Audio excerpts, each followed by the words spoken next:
কমেন্টসটি হলো, আসসালামু আলাইকুম আপু, আমার বয়স খুব কম। আমি কোনো ধরনের হস্তমৈথুন করি না কিংবা পর্ন ভিডিও দেখি না।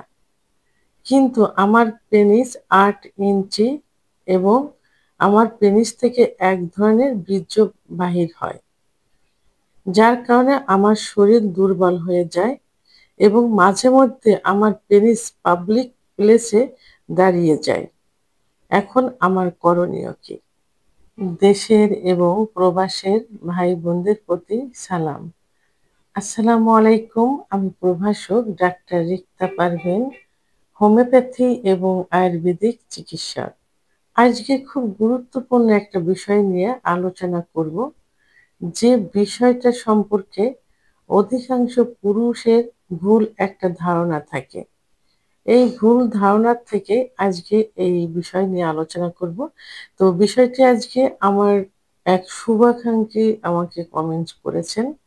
এই যে ও কথাগুলো যে অল্প বয়সী আমার শুভাকাঙ্ক্ষী লিখেছেন, এটা কিন্তু অধিকাংশ পুরুষেরই এই কথাটা থাকে এবং এটা হয়ে থাকে। তারা একইভাবে কিন্তু প্রশ্ন করে যে, প্রসাব করতে বসছি, টয়লেটে বসছি, দিছে বীর্য বের হয়ে গেছে। পর্নোগ্রাফি দেখছি কি সামান্য উত্তেজনা হয়েছে, স্ত্রীর কাছে গেছে উত্তেজনা হয়েছে, উত্তেজনামূলক কোনো কিছু চিন্তা ভাবনা করেছে, একটু লিঙ্গ দাঁড়িয়েছে, বীর্য বের হয়ে গেছে। তো এইভাবে প্রতিনিয়ত বীর্য বের হয়ে যাওয়ার কারণে আমরা দুর্বল হয়ে গেছি। এইটাই প্রশ্ন থাকে। তো এই যে ভুল ধারণা কোনটা? আসলে এই যে লালা বিজলা মতো বের হয়, যেটাকে বলে সবাই যে বীর্য বের হয়, এটা আসলে বীর্য না। এটাকে কামরস বলে অথবা মিউকাস বলে।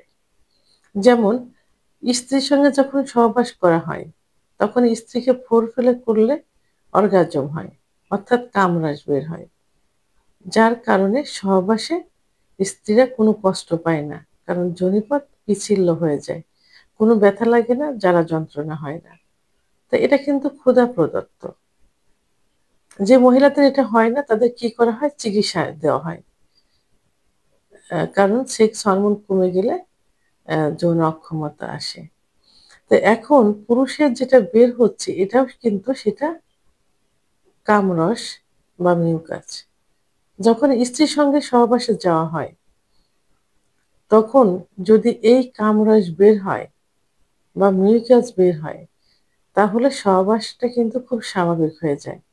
স্ত্রীকে কোনো লুব্রিকেট, কোনো অয়েল, কোনো কিছু ব্যবহার করা লাগে না। ইজি ভাবে পুরুষের এই মিউকাস দিয়ে জায়গাটা পিচ্ছিল করে সহবাস করা যায়।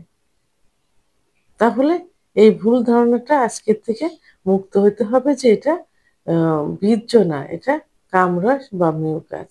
হ্যাঁ, যাদের প্রসাব দিয়ে অথবা আম টয়লেটের সময় দিলে যেটা বের হয়, এটা আসলে কি প্রোস্টেট ফ্লুইড। কারণ প্রোস্টেট গ্ল্যান্ডের ভিতরে এক ধরনের ফ্লুইড থাকে। তখন জোরে প্রেসার দিয়ে টয়লেট করলে, কি প্রসাব করলে এই ফ্লুইডটা বের হয়ে আসে। তো এর জন্য কি করতে হবে? তো এই টয়লেট যাতে আম আ কো ম কঠিন না হয়, অর্থাৎ কোষ্ঠকাঠিন্য না হয়, দিতে না হয়, তার জন্য সবজি খাইতে হবে, আ ঠান্ডা খাবার খেতে হবে, সুপুরির ভুসি খাইতে হবে এবং আ অ ঠান্ডা জাতীয় যে সবজিগুলো আছে, সবজিগুলো খেতে হবে। তো তাহলে আ কিন্তু আ এটা আমরা বীর্য আজ থেকে বলা যাবে না। তবে হ্যাঁ, এইটা যদি অতিরিক্ত পরিমাণ বের হয়, তাহলে কি হয়? চলাফেরায় একটু কষ্ট হয়। কাপড়টা চেঞ্জ করতে হয়। আ ভিজা লাগে। তো তখন কিন্তু নিজেদেরই খারাপ লাগে। তো এইজন্য নিজেদেরকে একটু সতর্ক থাকতে হবে। এই যে যেটা টয়লেটটা যাতে আ কঠিন না হয়, তার জন্য এই নরম খাবার খেতে হবে। আর ঘুমোতে হবে। পর্যাপ্ত ঘুম দিতে হবে। পানি খাইতে হবে, দুশ্চিন্তা করা যাবে না। পর্নোগ্রাফি দেখা যাবে না এবং আ মানে উত্তেজনা আসে স্ত্রীর সঙ্গে সহবাসে যাবার ছাড়া, যাতে এই জাতীয় উত্তেজনা না হয় সেটা থেকে দূরে থাকতে হবে। অর্থাৎ বাজে কোনো চিন্তা ভাবনা আনা যাবে না। মুসলমান হলে অবশ্যই ৫ ওয়াক্ত নামাজ পড়তে হবে, পাক পবিত্র অবস্থায় থাকতে হবে।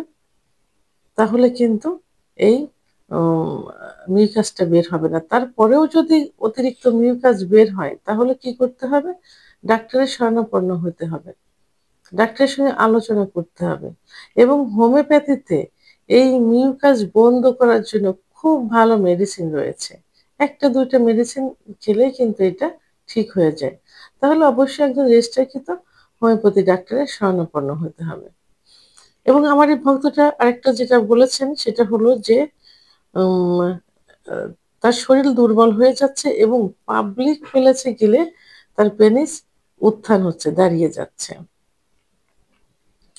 দেখেন, অনেকে চেষ্টা করেও অনেক ডাক্তার দেশে, দেশের বাইরে এই ডাক্তার, ওই ডাক্তার দেখিয়েও কিন্তু এই সেক্সটা বৃদ্ধি করতে পারছে না, উত্থান আনতে পারছে না। অনেকে উত্থানের অভাবে স্ত্রীর সঙ্গে ডিভোর্স হয়ে যাচ্ছে। স্ত্রী পরকীয়া করছে। ৭-৮ বছর ১০ বছর আলাদা বিছানায় ঘুমোচ্ছে। সংসারে কোনো শান্তি নেই।